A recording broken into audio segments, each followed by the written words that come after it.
if you're Catholic, why would you vote for a Democrat? What they're doing to Catholics, I don't know what's going on with the Catholics, but they're really being persecuted. Why would you vote for Biden, and why would you vote for a Democrat? A new report from the House Judiciary Committee proves that the Biden FBI actually targeted Catholics as potential domestic terrorists. Do you believe this? And, you know, evangelicals will not be far behind. So that didn't actually happen. Donald Trump basically accusing the Biden administration last month of targeting Catholics for religious persecution and warning that evangelicals will be next. Joining us now at the table, national correspondent covering religion, faith and values for the New York Times, Ruth Graham. Ruth is the co-author of the new piece titled "Trump is Connecting with a Different Type of Evangelical Voter." And here's what you wrote, Ruth. No Republican, I think we can get it up, no Republican has had a closer or more counterintuitive relationship with evangelicals than Mr. Trump. The twice-divorced casino magnate made little pretense of being particularly religious before his presidency. The ardent support he received from evangelical voters both in 2016 and 2020 is often described as a largely transactional one, an investment in his appointment of Supreme Court justices who would abolish the federal right to abortion and advance the group's other top priorities. But religion scholars, drawing on a growing body of data, suggest another explanation. Evangelicals are not exactly who they used to be. Being evangelical once suggested regular church attendance, a focus on salvation and conversion, and strongly held views on specific issues such as abortion. Today, though, it is often used to describe a cultural and political identity, one in which Christians are considered persecuted minority, traditional institutions are viewed skeptically, and Mr. Trump looms large. It's not your evangelical movement, Joe. No, it's really not, Ruth. I grew up in the Baptist church. This piece I thought was remarkable because there's so many of us who had that background, who went to church 3 times a week, who,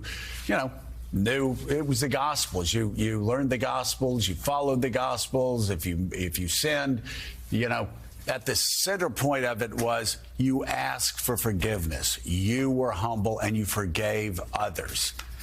Donald Trump's a guy who, when asked in 2016, have you ever asked God for forgiveness? He goes, no, I have no need to.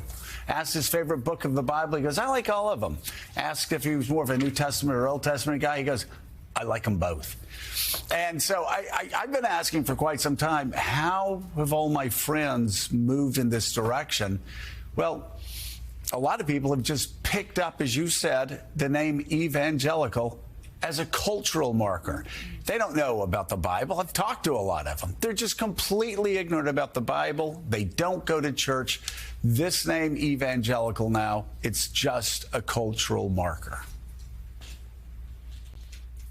Is really in flux. I mean, that was the origin of this story, was realizing, you know, we've been talking and thinking about the evangelical vote for decades now, right? It's a core part of the Republican base, and we think we know what that means, that it correlates with regular church attendance, you know, these certain set of theological and spiritual ideas that you alluded to.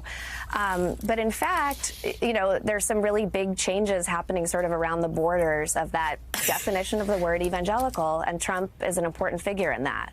So there's really been a dramatic decline of church going. That's been a slide that's happening over decades, but it's really accelerated in recent years among Republicans in particular. So now there's a Republican Party where less than half of Republican voters say they've attended church in the last month, or at least once a month. So that's a big shift. And then you have Trump in the center of this, who, you know, we know he doesn't attend church regularly. He doesn't sort of speak the language fluently. But he has held evangelicals and Christians more broadly up as this persecuted group, and that he's standing in the breach defending them. So, you know, when I talk to self-identified evangelical voters, which is how pollsters capture all of this, is that self-identification. Again, a lot of them now don't go to church, also don't speak that language particularly fluently, but carry that as a marker of self-identification. And a lot of them see Trump for what he is. And, you know, they might say, well, he prays, or he sometimes go to church, or he's a man of faith. But the most important thing is the way that they see him kind of as a defender of their values and their priorities and their identity. Yeah. Which, again, is a cultural identity, not a religious identity, is a political identity, not a religious identity. You can go on and on that. It is interesting that in 2016, I think there were some polls that showed that evangelical voters who went to church more were less likely to vote for Donald Trump. But those that just, again, are using the name as a cultural or political identity is interesting. I want to go back to something we talked about yesterday, and it's just so remarkable, Ruth. Abortion. When I was in high school, Southern Baptist Convention was pro-choice. And they had one resolution after another resolution saying they were pro-choice. And it's so interesting. In 1979, Richard Viguerie and Paul Weyrich and Jerry Falwell decided that they were going to do anything they could to beat the Southern Baptist Democrat that was in the White House.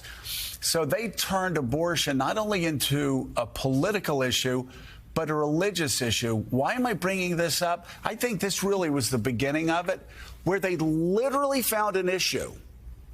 They dragged it into the church, and they said, this is now going to be the centerpiece of what defines Christianity.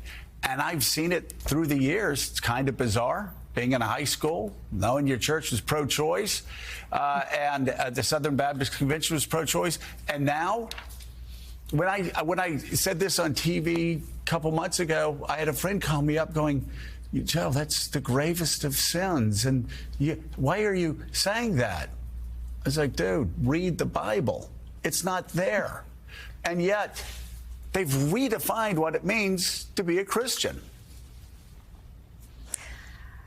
Yeah, I mean, that was a big, now that has been a centerpiece of evangelical politics for, 40 plus years now. That was a shift that happened in the sort of post-Roe moment. Catholics had been leading the pro-life movement before that. But yes, I mean, politics have been deeply interwoven with, the evangelical church experience and evangelicalism in America for a long time now. So that makes it all the more interesting and vital to sort of see, like, well, how is this shifting now in the Trump era? Ruth, just could build off of that a little bit. I mean, the thing with Trump is, like, everything's Teflon. Nothing seems to impact him, including, it seems, with the evangelical community. And on abortion, I mean, he has kind of bragged, of course, about confirming these 3 Supreme Court justices on one side. And then on the other, he seems to take kind of a point of view that's far more leaning toward a moderate view on abortion than a number of other candidates in the field. So I guess my question is, does any of this impact him at all, or they just don't really care? Well, so one important piece of this idea of the sort of shifting evangelical vote is that a lot of these cultural Christians don't place abortion at the top of their list. So when my colleague Charlie and I were talking to voters in Iowa that sort of fit this description, they were saying, sure, yes, I'm evangelical, I vote on biblical issues, but then when you drill down, they're talking about building the wall. They're talking about, border security, immigration more broadly. They're talking about the economy. And they really weren't bringing up abortion as the top priority for them. So I think that these changes are going to have implications for the party and sort of what policies, and I think Trump also has an instinct for that. So he has said that, abortion is, sort of a loser of an issue in a way, right? So he has like a real feel for the direction this is flowing in, and it's become a really complicated reason for Republicans for that reason. Yeah, not easy for those evangelicals who aren't Trump supporters.